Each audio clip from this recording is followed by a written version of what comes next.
आज हाम्रो ढेँडो खाने कार्यक्रम छ र बनाउने कसरी भनेर पनि यसो देखाउँदैछौँ।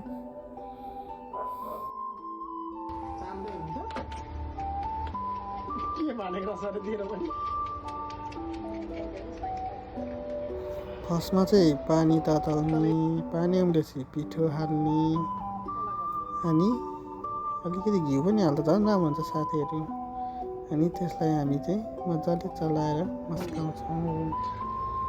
मस्काइन्छ यसरी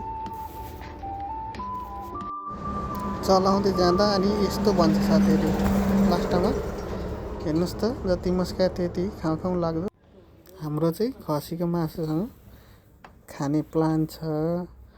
हेर्नुहोस् त है मासु खसीको, साथसाथै अनि चट्टा टमाटरको अचार, कम दामी हुन्छ साथीहरू।